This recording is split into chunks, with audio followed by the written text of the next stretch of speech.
Hello students, आज हम पढ़ने वाले हैं कॉस्ट अकाउंटिंग लागत लेखांकन।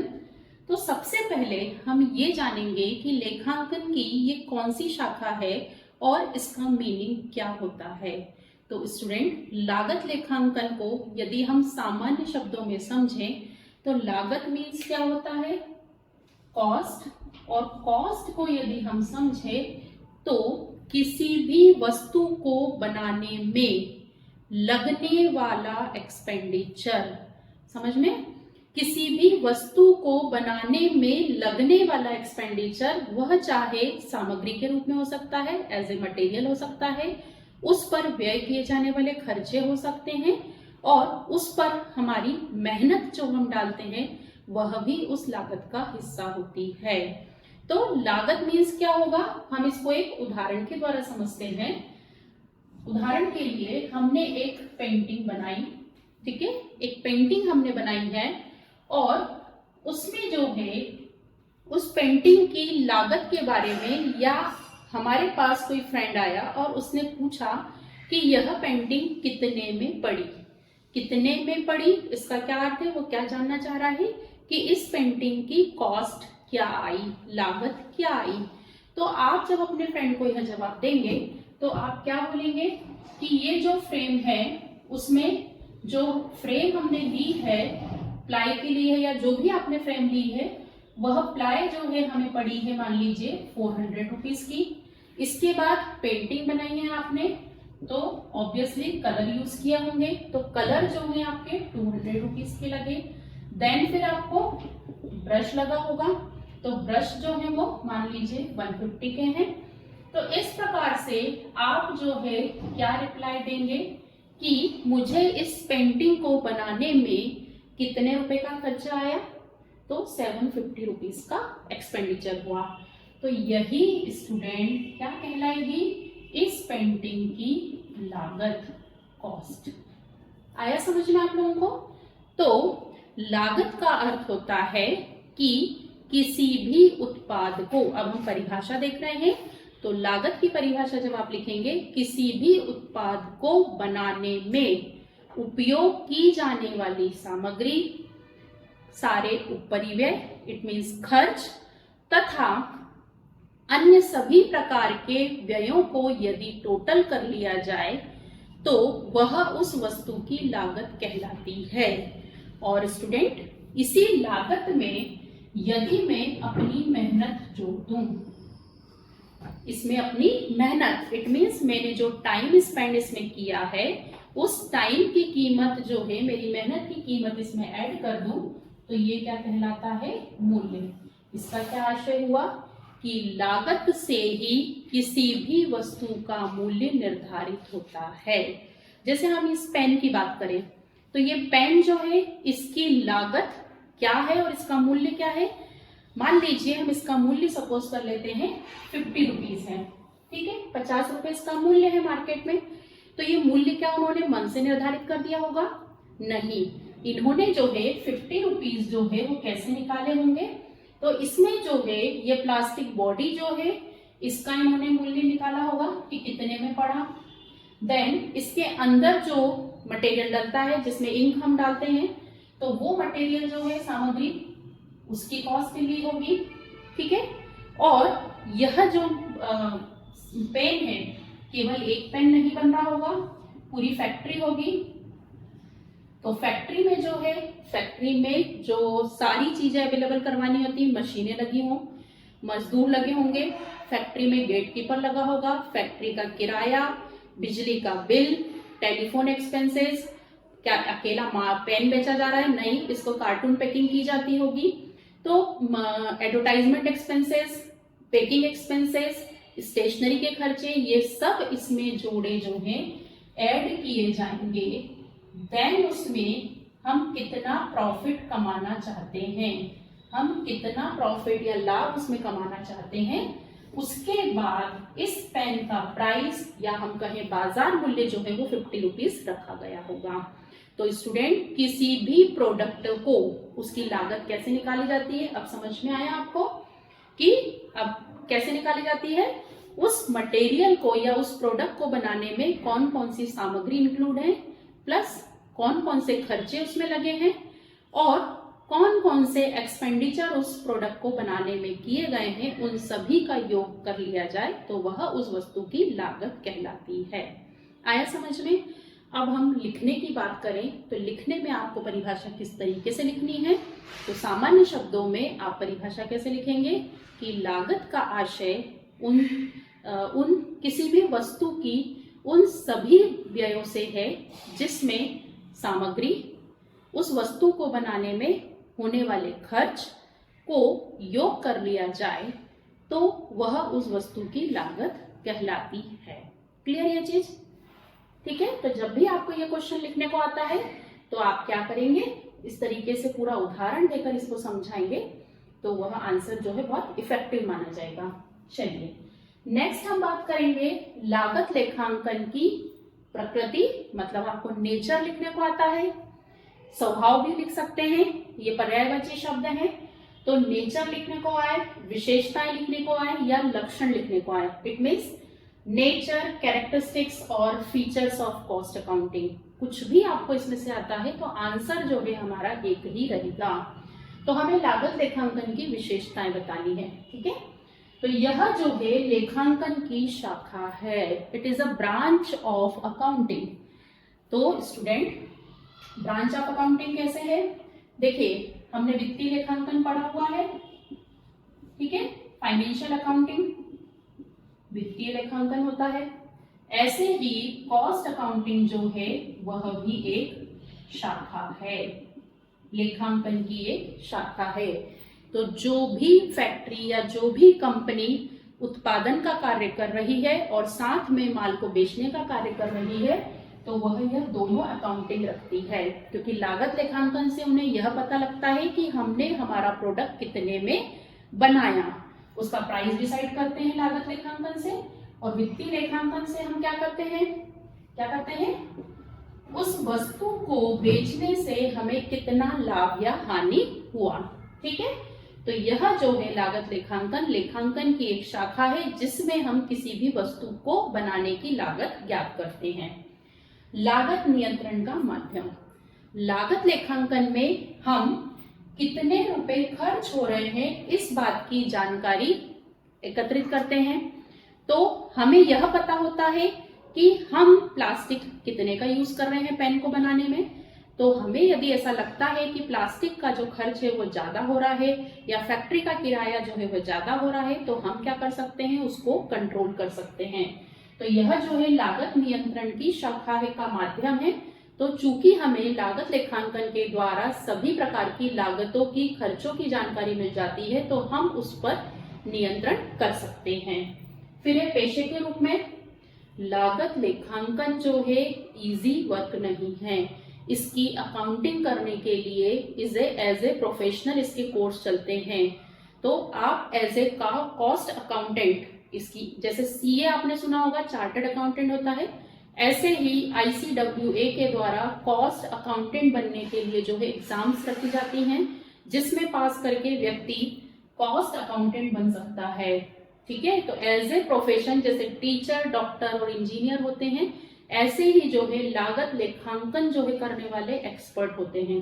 तो ये जो है एक प्रोफेशनल कोर्स है। फिर है भविष्य का अनुमान, लागत लेखांकन के द्वारा हम जो है यह निर्धारित कर सकते हैं कि भविष्य में हमारे प्रोडक्ट की कॉस्ट कितनी पड़ेगी। इस पेन का जो है मुझे अगले साल एस्टिमेशन निकालना है कि मुझे 10,000 पेन बनाने हैं, तो उस पर कितना खर्चा आएगा, मुझे कितनी अमाउंट की अरेंजमेंट करनी है, तो उसके लिए जो है मैं आसानी से कर सकती हूँ। किसकी सहायता से? With the help of cost accounting. तो फ्यूचर में कितनी कॉस्ट लगेगी उसकी सहायता जो है मैं कॉस्ट अकाउंटिंग की हेल्प से निकाल सकती हूँ। फिर कॉस्ट इन्फॉर्मेशन, चूंकि लागत लेखांकन में हम सभी प्रकार के लागतों के बारे में लिखते हैं कि सामग्री कितनी है, श्रम कितना है, हमारे खर्चे अलग अलग प्रकार के कितने हुए हैं, तो हमें लागत से संबंधित सभी जानकारी मिल जाती है। कीमत निर्धारण, ये तो मैंने बताया ही कि लागत लेखांकन के द्वारा हमें कितना खर्च हुआ वो हम निकाल लेते हैं और फिर हम उसमें अपना अपना लाभ या मेहनत कहें उसको ऐड करके किसी भी वस्तु का मूल्य जो है वह निर्धारित करते हैं। तो स्टूडेंट आपको समझ में आया होगा अब कि प्रैक्टिकल लाइफ में किसी भी वस्तु की कीमत मन से निर्धारित नहीं होती है, उसके पीछे उस वस्तु की लागत जो है वह फर्स्ट इन्वॉल्व होती है, देन उसमें बिजनेसमैन जो है अपना प्रॉफिट इंक्लूड करता है। तो स्टूडेंट ये हमने समझा लागत लेखांकन का आशय और विशेषता। स्टूडेंट्स अब हम पढ़ेंगे कॉस्ट अकाउंटिंग के उद्देश्य या कार्य।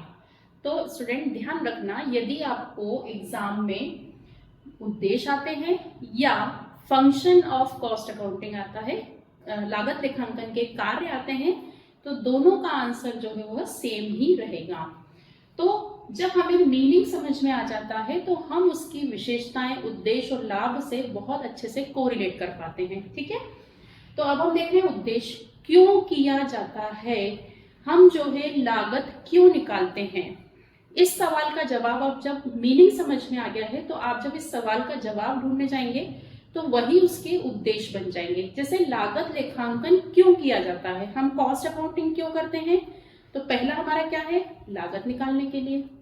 और क्यों लागत निकालते हैं हम, क्योंकि हमको विक्रय मूल्य निर्धारित करना है। तो स्टूडेंट जब मीनिंग हम जो बहुत अच्छे से समझ लेते हैं तो बाकी सारी चीजों को हम बहुत अच्छे से कोरिलेट कर पाते हैं। तो लागत लेखांकन क्यों किया जाता है, उसका पहला उद्देश्य है लागत ज्ञात करना, एसर्टेनमेंट ऑफ कॉस्ट। हम जो है लागत लेखांकन इसीलिए करते हैं कि हमें किसी भी वस्तु की लागत ज्ञात हो जाए, कि उस वस्तु को बनाने में एक्चुअल में हमें कितना खर्चा हुआ है। और वो हम क्यों जानना चाहते हैं, ताकि हम उसमें यह निर्धारित कर सके कि उसमें हमें हमारा कितना प्रॉफिट जोड़ना है और हमें उस वस्तु का मूल्य कितना रखना है। ठीक है, तो पहला हमारा उद्देश्य क्या है, वस्तु की लागत ज्ञात करना, इसीलिए हम लागत लेखांकन करते हैं। दूसरा लागत नियंत्रण, हमें यदि कोई चीज पता है कि पेंटिंग की जो फ्रेम है उस पे जो ये लग रही है प्लाई वह 400 रुपए में पड़ रही है, ये महंगी है या सस्ती है, ये हमें कब डिसाइड होगा, जब हम इसकी ये 400 रुपए निकाल लेंगे। यदि हमें उस फ्रेम की लागत ही नहीं पता होगी, कॉस्ट ही नहीं पता होगी, तो हम उसे महंगा और सस्ता कैसे पता कर पाएंगे। तो लागत लेखांकन से हम लागत पर नियंत्रण कर सकते हैं, क्योंकि लागत लेखांकन में हम उस वस्तु पर, जैसे फैक्ट्री का किराया निकालेंगे हम, तो हमें उसकी अमाउंट निकालेंगे, जैसे मान लीजिए 10,000 रुपये किराया है, तो ये ज्यादा है या कम है हम कैसे बोल पाएंगे, जब हमें ये 10,000 रुपये पता लग जाएंगे। तो लागत लेखांकन का दूसरा उद्देश्य है किसी भी वस्तु पर होने वाले खर्चों को नियंत्रित करना, यदि वह अधिकता में हो रहे हैं, वो मैक्सिमम अमाउंट में हो रहे हैं तो। ठीक है, फिर विक्रय मूल्य निर्धारित करना, ये तो मेन उद्देश्य ही है, डिटर्मिनेशन ऑफ सेलिंग प्राइस। किसी भी वस्तु की, आप कोई भी प्रोडक्ट अपने आसपास में देख लीजिए, आप ड्रेस देख लीजिए, आप बुक्स देख लीजिए, आप इलेक्ट्रॉनिक आइटम देख लीजिए, कॉस्मेटिक आइटम देख लीजिए, कोई से भी आइटम आप देख लीजिए, सभी प्रोडक्ट की प्राइस जो है वह लागत लेखांकन के द्वारा ही डिसाइड होती है। सबसे पहले बिजनेसमैन उस प्रोडक्ट में कितना मटेरियल यूज हुआ है, कितना एक्सपेंडिचर आया है, देन उसके बाद ही वह उस प्रोडक्ट की प्राइस डिसाइड करता है। तो तीसरा उद्देश्य है विक्रय मूल्य निर्धारित करना, डिटर्मिनेशन ऑफ सेलिंग प्राइस। वैधानिक आवश्यकताओं की पूर्ति, compliances of statutory requirement, company act 2013। ठीक है, पहले 1956 चलता था, अब 2013 आ गया है। तो कंपनी अधिनियम 2013 के अंतर्गत सरकार ने, नियम बनाने वालों ने कुछ उद्योगों के लिए लागत लेखांकन रखना अनिवार्य कर दिया है। यदि वह उस शर्त को पूरा नहीं करते हैं तो उन पर पेनल्टी लगती है, अर्थदंड लगाया जाता है। तो लागत लेखांकन उन सभी उद्योगों के लिए जिनके लिए उस अधिनियम में लिखे हैं अनिवार्य कर दिया गया है, उनको रखना अनिवार्य है। ठीक है, व्यवसाय नीति निर्धारण में सहायक, हमें बिजनेस का प्लान बनाना है कि अगले साल हम जो है कितना प्रोडक्ट बनाएंगे, तो ये हम कैसे डिसाइड करेंगे, हमारे पास कितना अमाउंट है। ठीक है, उदाहरण के लिए हमारे पास मान लीजिए अगले साल के लिए 1 लाख रुपए का प्लान है कि हमें 1 लाख रुपए अपने बिजनेस का एक्सपेंडिचर करना है। अब 1 लाख रुपए तो हमें जो है लागत का पता होना चाहिए कि हमारे प्रोडक्ट को बनाने में कितने रुपए लग रहे हैं। उसी हिसाब से हम प्लान कर पाएंगे कि 1 लाख रुपए को हम किस तरीके से खर्च कर सकते हैं। तो व्यवसाय की जो नीति है कि नेक्स्ट ईयर में, अगले समय में हमें कितना माल बेचना है, कितना प्रोडक्ट बनाना है, वह सब डिसीजन हम लागत लेखांकन की सहायता से करते हैं। फिर है कार्य का मूल्यांकन व सुधार। स्टूडेंट्स, ये ध्यान रखना कि लागत लेखांकन के द्वारा हम लागत का पता लगाते हैं, लागत पर नियंत्रण करते हैं और उसी से हम जो है कार्य का मूल्यांकन करते हैं। कि जैसे मटेरियल आना था 400 रुपए का, लेकिन जहां बिल देखा आपने तो लग रहा है 500 रुपए का, तो अब आप क्या करेंगे, इसको कंट्रोल करेंगे। उस व्यक्ति को बुलाएंगे जिन्होंने माल खरीदा है, उनसे आप क्या कहेंगे कि भाई 400 रुपए में अवेलेबल था, आपने 500 रुपए में क्यों खरीदा। तो ये क्या होता है, वर्क को सुधारने का कार्य। तो लागत लेखांकन के द्वारा जो वस्तु पर लागत लग रही है, खर्च हो रहे हैं, उसको नियंत्रित किया जाता है और कार्य में सुधार किया जाता है। ठीक है, मेजरिंग एंड इम्प्रूविंग परफॉर्मेंस। फिर है प्रबंधकीय लेखों हेतु मार्गदर्शन, गाइड टू मैनेजमेंट अकाउंटिंग।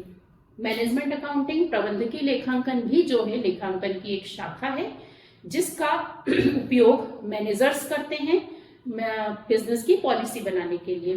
तो लागत लेखांकन का उपयोग भी जो है मैनेजर्स जब पॉलिसी बनाते हैं, मैनेजमेंट अकाउंटिंग करते हैं, उसका यूज करके अपने बिजनेस की पॉलिसी बनाते हैं।